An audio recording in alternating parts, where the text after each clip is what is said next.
Lesson 2.2, Characteristics of Quadratic Functions.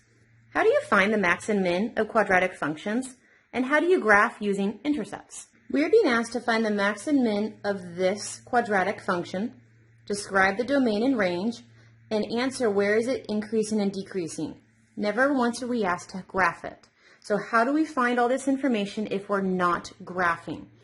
So this is in standard form, f of x equals ax squared plus bx plus c.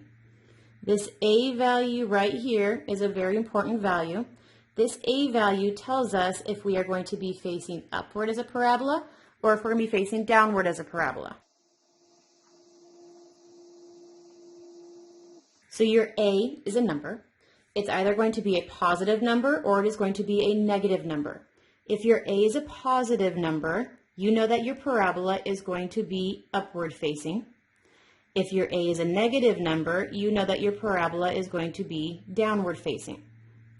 In an upward facing parabola, your vertex is always going to live right here. In a downward facing parabola, your vertex will always live right here. The vertex is the line we have been using to determine whether we have a max or min, and if it's above or below for our range. If it's always down here at the very bottom, that meant that this bottom right here is the lowest that we go, so we're going to always have a minimum. If we have a minimum, that means that our u is always going to live above, which means when I do my range, my y's are always going to be above it. If my a is negative and I am downward, then this green line is the highest I will ever get my parabola to go, which means I have a max. And if I have a max, then that means my u will always live below the green line, which meant my range is always going to be a less than or equal to. So this a value alone will tell us direction if we're upward or downward. It will tell us if we're max or min, and it will tell us if we are greater than or if we are going to be less than. So that is our a.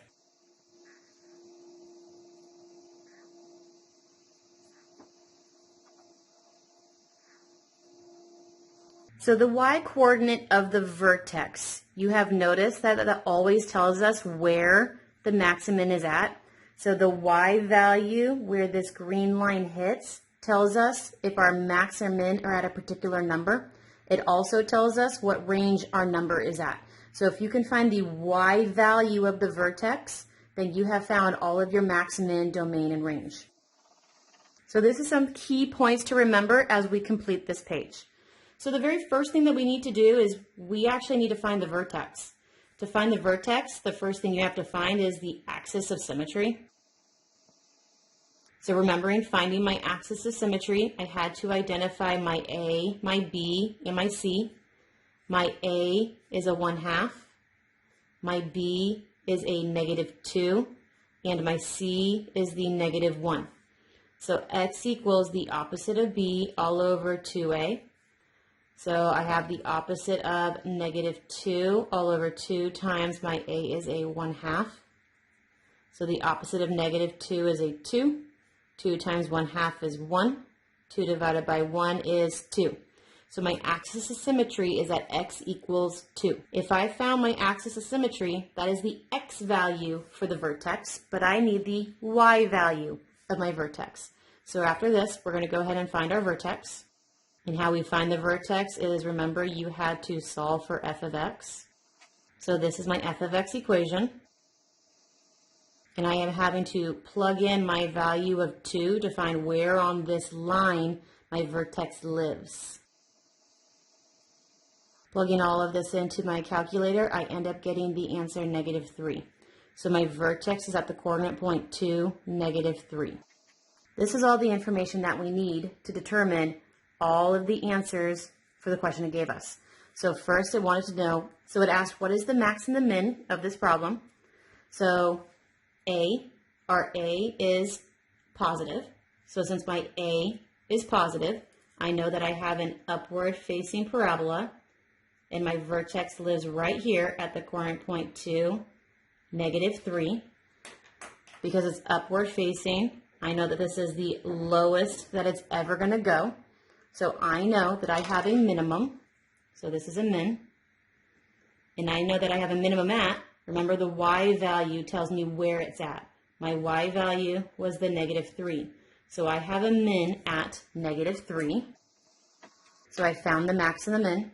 Now I need to find my domain. My domain. It's an upward facing the parabola. That's always going to go forever into the right and always go forever into the left.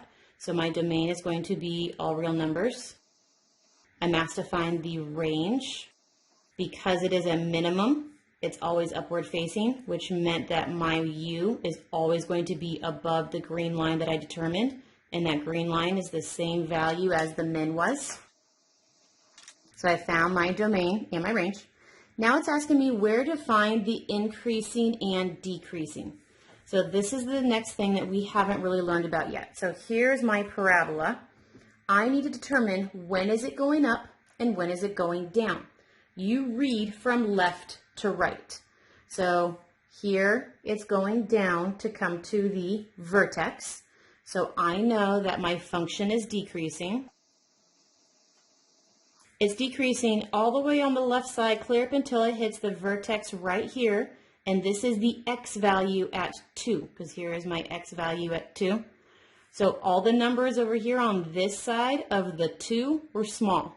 So it was decreasing whenever my x values were smaller than 2. When I was on the left side of the 2, it was a decreasing parabola. Now I need to go for increasing. Once I hit the vertex, I started always going upward. So that meant that I was increasing always after the 2. And this was the bigger numbers. So on a number line, everything on this side of the 2 is bigger. So that meant that it was always bigger than 2. Notice I don't have the equal sign because at that 2 is the vertex. You're not increasing or decreasing right there at the vertex. So it's either before or it's after the vertex. So this came because everything was going up on this side. The decreasing came because everybody was coming down on this side. So let's do the next one together. So it's asking me to find the max and min of this parabola right here. My A is a positive, which means I know that I have an upward facing parabola. My vertex is going to have to be down here. I need to describe the domain, the range, and where is it increasing and decreasing. So first thing I need to figure out is what actually is this vertex. Since it's in standard form, the very first thing you have to do to find the vertex is to find the axis of symmetry. To find the axis of symmetry, we have to identify our ABCs. A is the number stuck to x squared, so it's 4. B is the number stuck to x, so it's 16. C is the only number without any letters, so it's -3. Axis of symmetry is x equals the opposite of b all over 2a. So x is the opposite of, my b was a 16, all divided by 2 times the a is a 4. So I have a -16 divided by 8, which gives me a -2. So my axis of symmetry is at x equals -2. So I know the x value of this vertex is -2. I need the y value of this vertex. To find the y value of the vertex, we plug it into the f of x.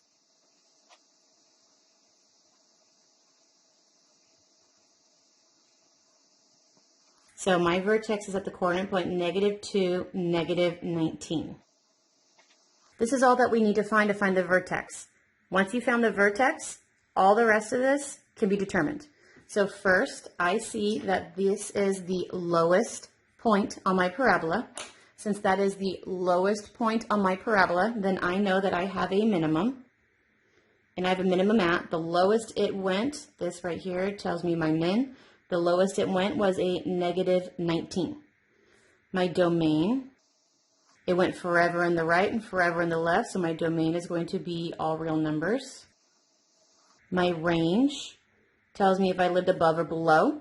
I see that I was always above this green line, so my range says I was always above that green line at -19.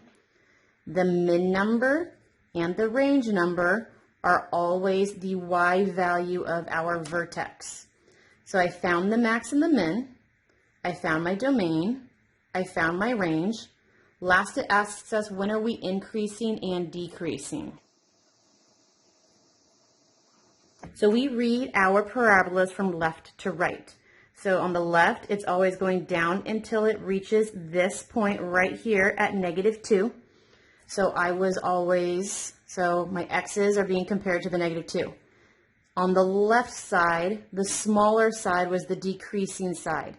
So these are the smaller numbers, so I was always the smaller numbers. So when the numbers were smaller than -2 over here, it was decreasing. I see that I was always increasing on the right side. So this also told me the number for my increasing. So I was being compared to the -2.